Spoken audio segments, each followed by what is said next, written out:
You're going to watch Jake Beardsley, the Pro Tour, the Lord of the Rings champion, go up against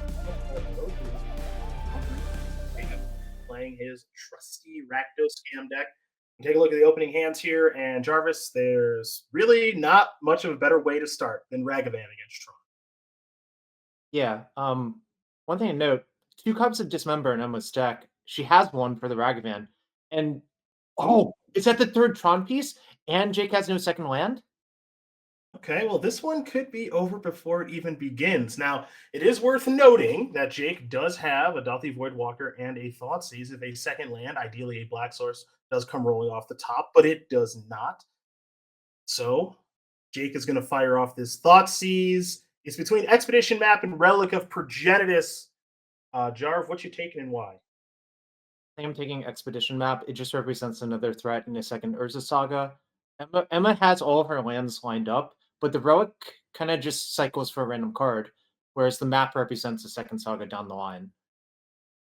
Right. Well, Jake is going to select the relic, so the expedition map is going to be left over. We'll see if that bites the Pro Tour champion, as we're going to head back Emma's way. We'll see which Tron piece it's going to be. I can't imagine it'll be a Saga that joins the battle. Just a moment. Now, there's a Chromatic Star, which is effectively, as you mentioned, a random card.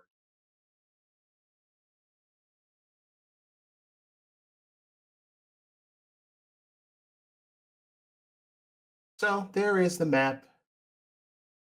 And will we see the star as well? We will not. I'm a little surprised by that. Now, there is a black source. That is timely. And now there is a Dauthi Voidwalker.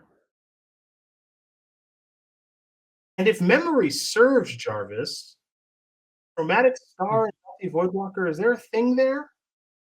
Yeah, you don't draw a card from Chromatic Star. This is why at the Pro Tour, Handshake shaved down to 1 Chromatic Star, but kept Yeah. 4 Chromatic Sphere. Yeah, which looked a little bit weird at the time, but as we've come to find over the past year and change, those folks on Team Handshake, they've got a pretty good idea of what they're doing when it comes to constructed magic. So that change, which seemed a little unorthodox in Barcelona, actually ended up being a pretty smart one for those fellows.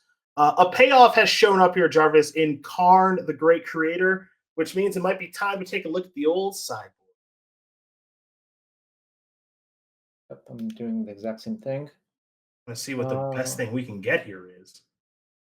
my gut says Ensnaring Bridge, but let's see Hmm. what Emma does. Okay. Bridge will just basically lock Emma out from attacking, or excuse me, Jake from attacking in any Mhm. meaningful way, if that is the target. The math, of course, adds up very well here for Tron and Karn. Now, it's actually going to be a plus here on the Hmm. Karn, so not wanting to search up anything right away.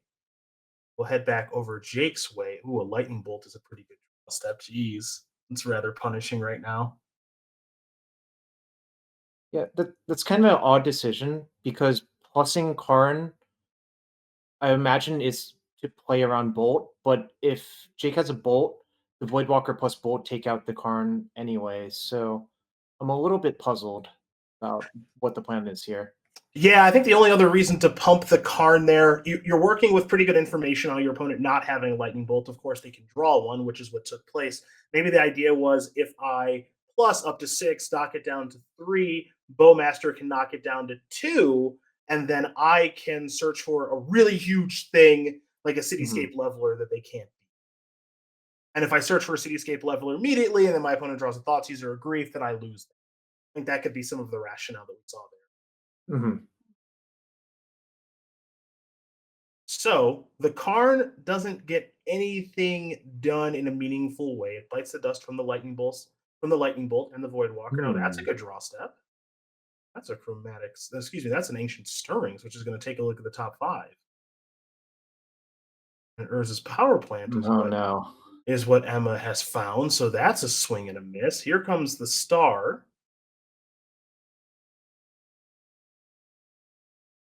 And can't do much of anything with that. So just going to pass the turn back. Be a good time for Jake to maybe draw a land. Just going to be another copy of Orcish Bowmasters, however.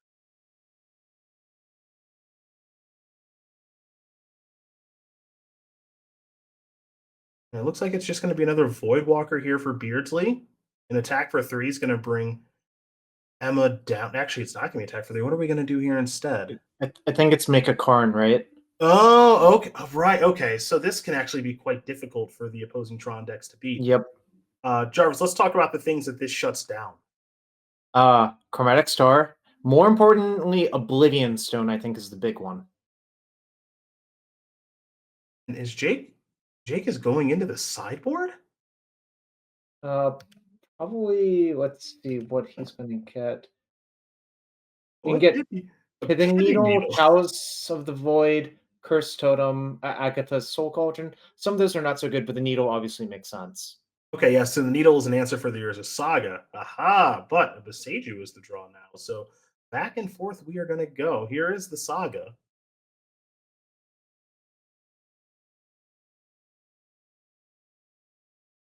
So Beardsley getting a little funky here with the Karn. You don't think of this as a deck in Rakdos Scan that can minus for anything useful with Karn, but Beardsley has not just one option, but a second one as he's going to minus Karn again. Oh, this is just outstanding. It's going to be engineered explosives this time. Okay.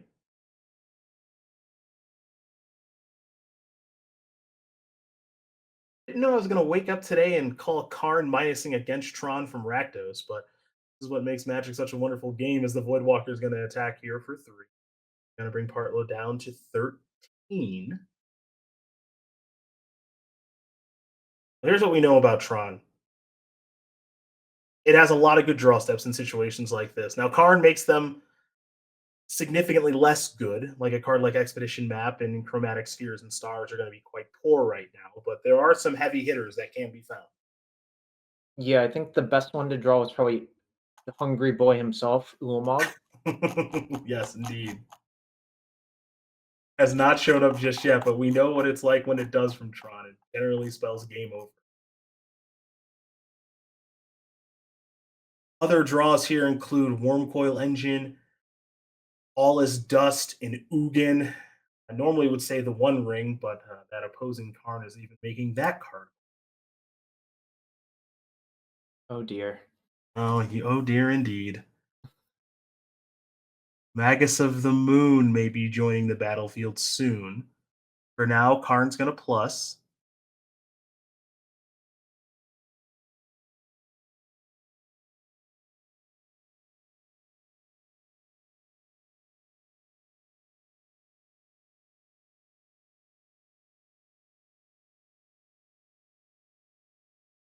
It's going to be an attack here with the Bowmaster, its army, and a Dothi Voidwalker. So, trying to make a construct.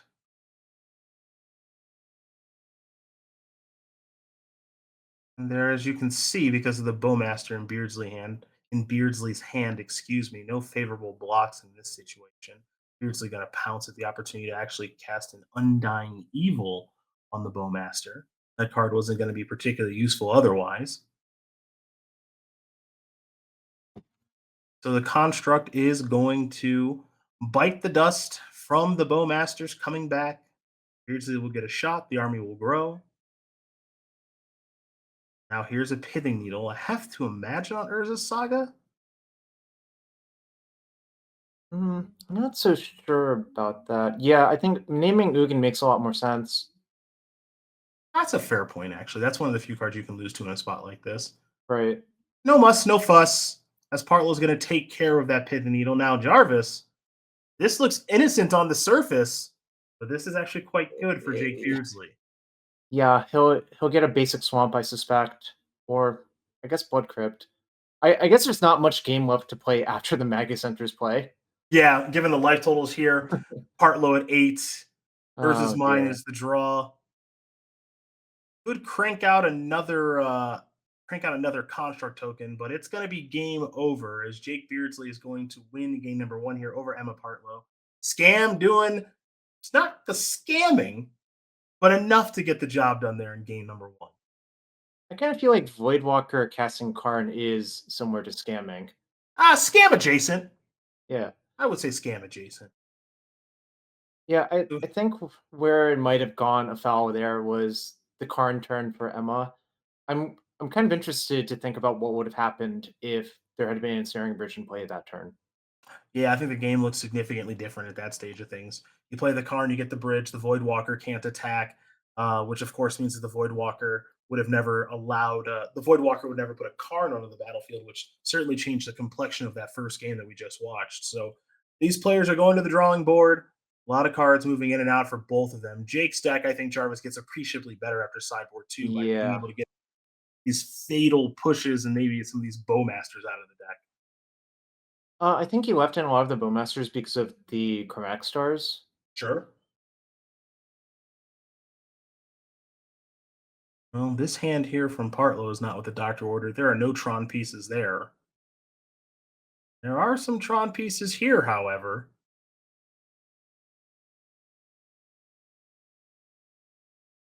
And Oblivion Stone's a nice one to have it in the pocket here as well. Yeah, to me, this hand from Partlow is right on the edge. I'm not afraid to really mulligan to 5 in a spot like this, though you are playing against the old Thoughtseize Grief deck, so it's not your favorite spot to mulligan to 5.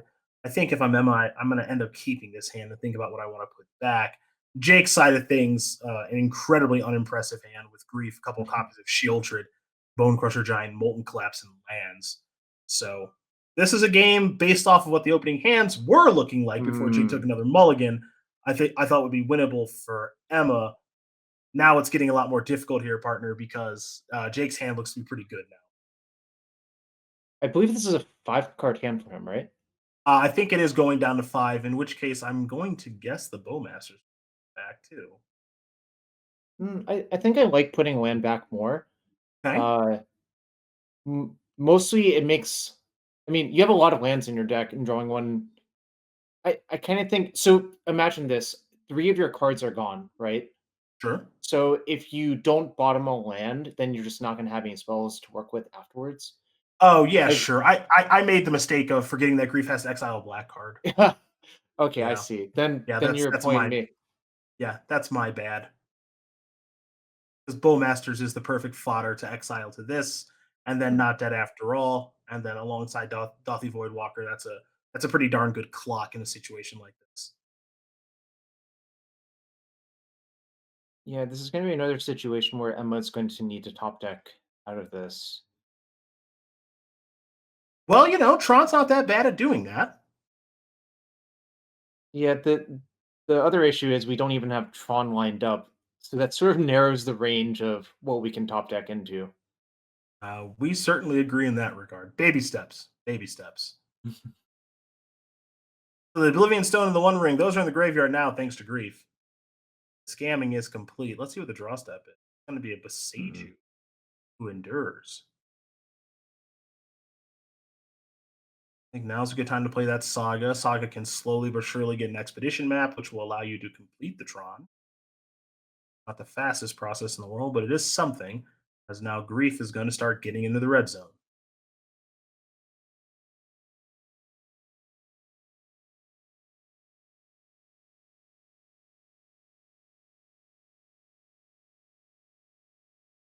So I guess if Emma makes 2 constructs, they can double block the grief.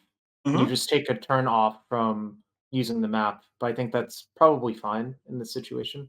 Yeah, I mean, I think it depends on what the old draw steps cough up, but that can be the plan in the short term. And if anything changes, you adjust. As you see a chromatic star off the top here. In this instance, I think it's better served to just play the power plant. Mhm. Don't play the star, and just prepare to make a construct. The star is like weirdly good to play after you made the 2 constructs because they'll both be 3/3s. Yeah, which I think is exactly where you want to be.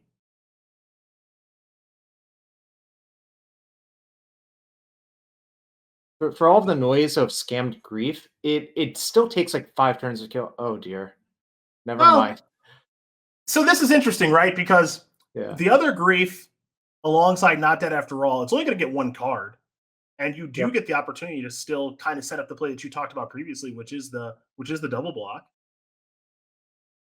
Uh, yeah, I think it gets a little bit better for well, actually, maybe not. Maybe this is fine for Emma. I didn't work it all the way through. 2, Yeah, 2, I don't 3, think I don't 3. think this is the end of the world.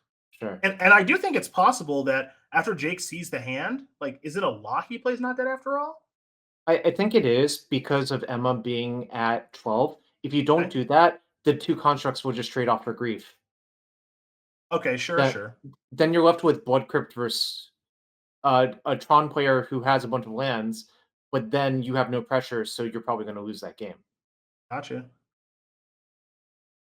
So Grief is gonna return, not gonna find anything to take. Now Urza Saga Chapter 3 will be read, Ancient Stirrings will be the draw step. We're gonna see another construct made here. And now it'll be time to search up a little something something.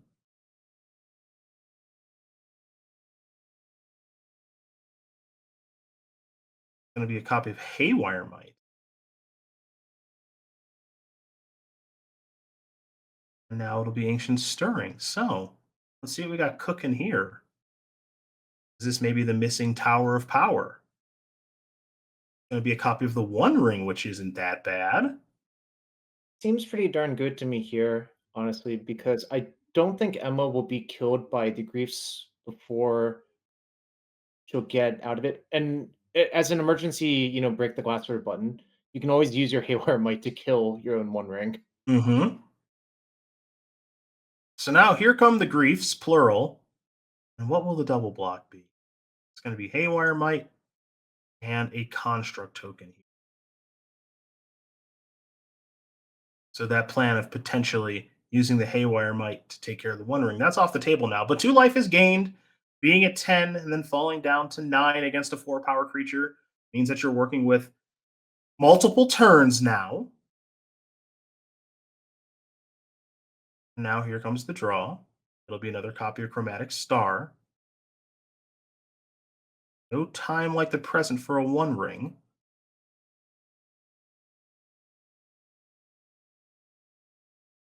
So here's this busted artifact.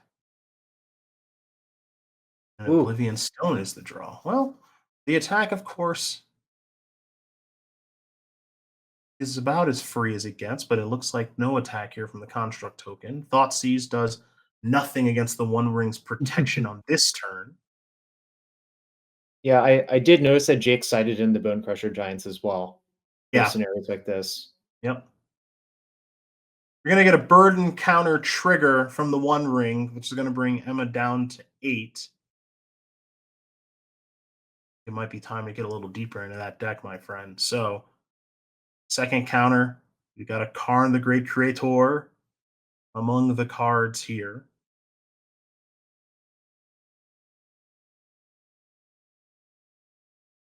So I guess the question is,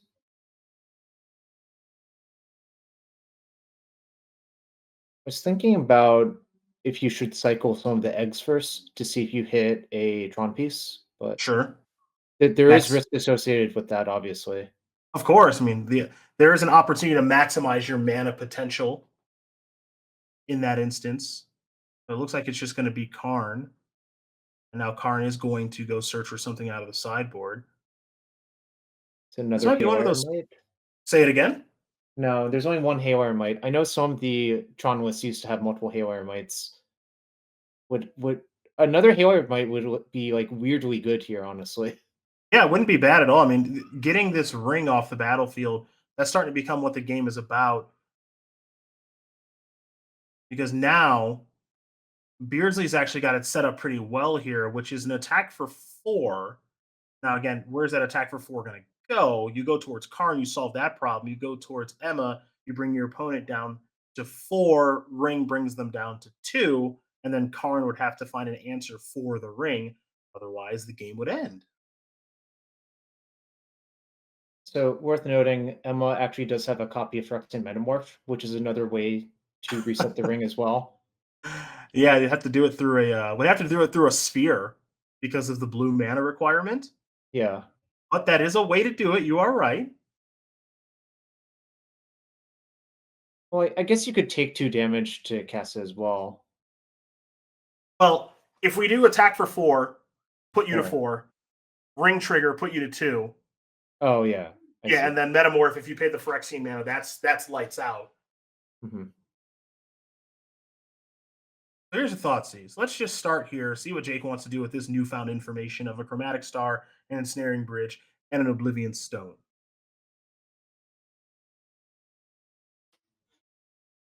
Bridge is going to bite the dust. Now, again, my question is, where is grief going?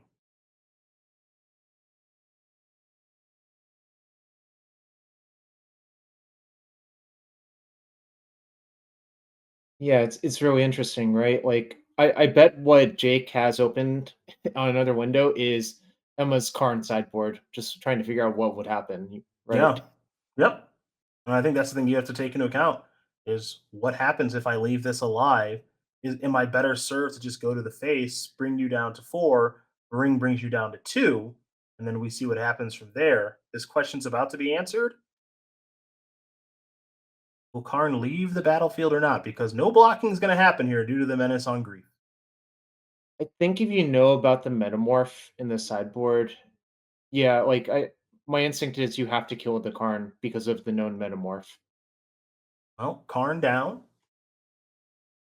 Ooh, the Tower of Tower. Power. Tron is complete. What are we going to do with it?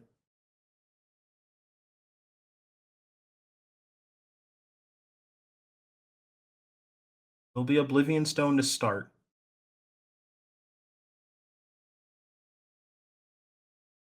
It looks like if we blow this up now, missing out on damage from an attack and a card from the sphere. Yeah, we've got some game actions I think to take before we blow up this Right. Oblivion Stone. Well, at least I hope so.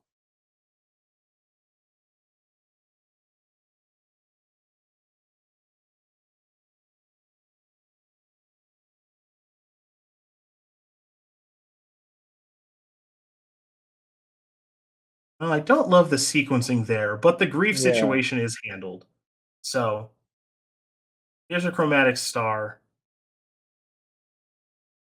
and Partlow's going to pass the turn back over to Beardsley, who's just left with a Fable and a draw step. Well, there's the aforementioned Bone Crusher Oh Giant. no. So this is very awkward. I think you see what I see as well, right? I see a ring activation going down to 2 and then Bone Crusher finishing things off, but the ring has Okay. not been activated yet. Yeah, I think now you have to activate it pretty much. Well, yeah, you can cycle the sphere first to see. Yeah, now's a good time to start running through these spheres and stars to see what you can find. Okay, Ancient Stirrings. That generally helps. Worm Coil Engine. Well, So I think Emma is keenly aware of Bowmasters. mm-hmm.